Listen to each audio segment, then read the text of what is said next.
myself. My name is Sarah Dianti, class 11-1. I'm from One Muara Tewe Senior High School. Jadi, pada kesempatan kali ini saya akan membahas materi Mapel Ekonomi kelas 11 semester 1 bagian 2, yaitu kesenjangan ekonomi. So, let's watch it together. Ini adalah kisah Dewi dan Putri, dua anak perempuan dari Indonesia. Dewi berasal dari keluarga yang termasuk 10% rumah tangga terkaya di Indonesia. Sebaliknya, Putri berasal dari keluarga yang termasuk 10% rumah tangga termiskin di Indonesia. 28 juta orang Indonesia hidup miskin seperti keluarga Putri. Ketimpangan antara Dewi dan Putri dimulai sejak dalam kandungan. Ibu Putri tidak mampu untuk mengunjungi fasilitas kesehatan formal ketika hamil dan juga tidak mengkonsumsi nutrisi yang sesuai. Akibatnya, Putri lahir dengan berat badan di bawah normal. Ibu Dewi mampu untuk datang ke dokter secara teratur dan mendapatkan asupan gizi yang baik sehingga Dewi lahir normal dengan berat badan yang cukup. 2 tahun pertama, Putri tidak mendapatkan imunisasi yang lengkap dan asupan gizi yang baik. Akibatnya, Putri tidak bisa menyusul tinggi badan Dewi dan malah semakin tertinggal. Dewi besar di rumah yang memiliki saluran air bersih dan toilet. Keluarga Putri tidak memiliki toilet. Karena buruknya sanitasi di lingkungan rumah, Putri sering terkena diare.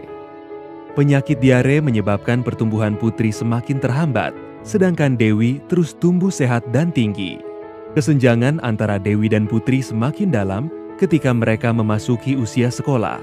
Dewi dimasukkan ke dalam program pendidikan anak usia dini yang mendukung pertumbuhan kognitifnya. Sedangkan Putri tidak, dia hanya tinggal di rumah. Dewi sekolah hingga lulus SMA, lalu melanjutkan ke perguruan tinggi. Putri juga sekolah hingga tamat SD. Namun, karena tingginya biaya untuk buku, seragam, dan transportasi, Putri tidak bisa melanjutkan sekolah. Ia terpaksa tinggal di rumah dan membantu mencari nafkah untuk keluarganya. Setelah lulus sekolah, Dewi mendapatkan pekerjaan yang layak dengan gaji yang tinggi. Putri yang hanya lulus SD harus puas dengan pekerjaan di sektor informal dengan penghasilan yang kecil dan tidak pasti dan perlindungan yang minim. Tanpa pekerjaan yang layak, Putri yang kini telah berkeluarga tidak mampu menyekolahkan anaknya atau membawanya ke fasilitas kesehatan ketika sakit. Karena itu, rantai kemiskinan dan ketimpangan terus menjerat dari generasi ke generasi. Tapi, kisah Putri tidak hanya dialami oleh 10% termiskin. Hampir 68 juta orang Indonesia yang termasuk 40% terbawah hidup sangat dekat dengan garis kemiskinan. Sangat mudah bagi mereka untuk terperosok ke dalam jurang kemiskinan. Gagal panen, kehilangan pekerjaan, atau sakit bisa menyebabkan mereka jatuh miskin. Tapi mari kita mundur sejenak. Bagaimana jika Ibu Putri bisa mendapatkan perawatan yang layak di saat hamil? Bagaimana jika Putri bisa mendapatkan imunisasi lengkap? Bagaimana jika rumah Putri memiliki air bersih dan sanitasi layak? Bagaimana jika Putri bisa sekolah dari TK hingga lulus SMA? Bagaimana jika Putri bisa mengikuti pelatihan keterampilan dan mendapatkan pekerjaan yang layak? Ini tidak hanya bermanfaat bagi Putri, tapi juga anak dan cucunya. Dan apabila anak lain seperti Putri juga mendapatkan peluang yang sama, mereka bisa bermanfaat untuk komunitas mereka.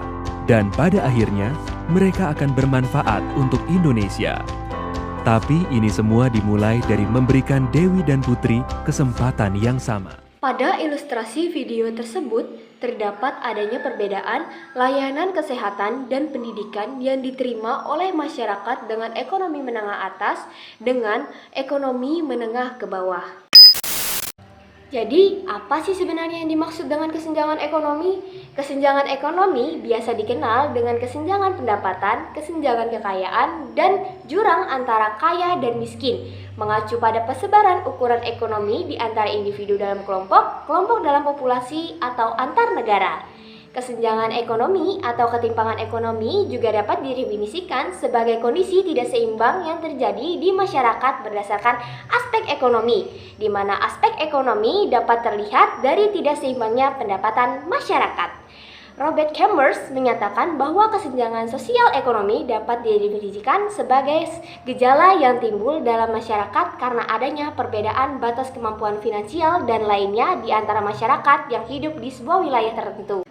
Selain definisi dari kesenjangan ekonomi, ada beberapa faktor penyebab dari kesenjangan ekonomi. Yang pertama adalah kondisi demografi. Kondisi demografi memiliki hubungan dengan masalah kependudukan antara satu wilayah masyarakat dengan wilayah lainnya yang tentunya memiliki perbedaan, meliputi jumlah penduduk yang ada pada sebuah wilayah, masalah komposisi penduduk yang meninjau jumlah penduduk produktif dan tidak produktif pada sebuah wilayah, dan persebaran penduduk yang tidak merata. Kemudian yang kedua adalah pendidikan dan keterampilan yang rendah. Pendidikan merupakan kebutuhan untuk semua orang.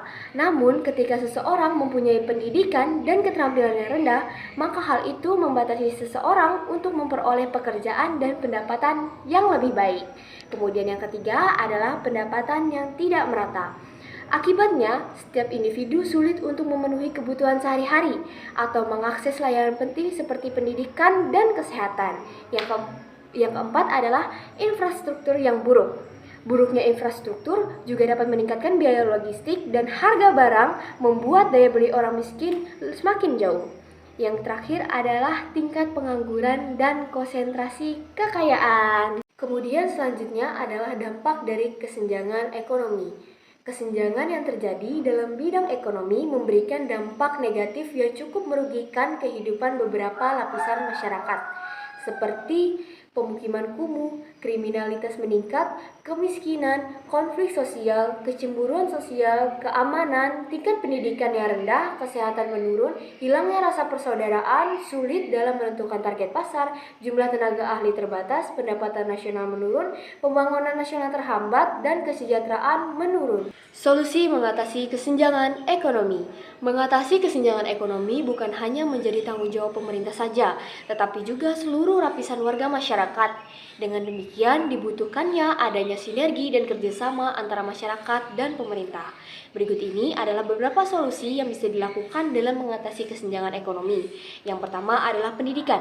Pendidikan yang berkualitas memiliki potensi untuk memberikan kesempatan bagi semua individu dalam hal akses terhadap pengetahuan, keterampilan, dan peluang untuk mengatasi ketimpangan yang ada, sehingga memungkinkan individu dari latar belakang yang berbeda untuk mencapai tingkat sosial dan ekonomi yang setara. Yang kemudian kedua adalah infrastruktur. Pembangunan infrastruktur yang baik dan merata sangat mempengaruhi pendistribusian barang-barang ke seluruh wilayah tanah air. Infrastruktur juga bisa meningkatkan kemajuan Indonesia karena mampu membuat mobilitas menjadi lebih baik. Yang ketiga adalah subsidi yang tepat. Pemberian subsidi yang tepat sasaran dapat membantu masyarakat mengatasi beban hidup, terutama pada masalah ekonomi, dan dapat menggerakkan roda perekonomian mereka. Secara ekonomi, tujuan subsidi adalah untuk mengurangi harga atau menambah pengeluaran output. Kemudian kita masuk ke contoh kesenjangan ekonomi. Dapat kita lihat pada gambar sebelah kanan merupakan gambar dengan pemukiman yang tidak kumuh, nyaman, dan aman untuk ditinggali. Sedangkan pada gambar sebelah kiri merupakan gambar pemukiman yang kumuh, kurang nyaman, dan aman untuk ditinggali. Pada kasus tersebut merupakan kesenjangan ekonomi yang terjadi pada masyarakat dengan ekonomi menengah atas dan ekonomi menengah bawah. Sekian video pembahasan dari saya mengenai kesenjangan ekonomi. Apabila terdapat salah kata, saya memohon maaf sebesar-besarnya. Akhir kata, wabillahi taufiq wa hidayah. Wassalamualaikum warahmatullahi wabarakatuh.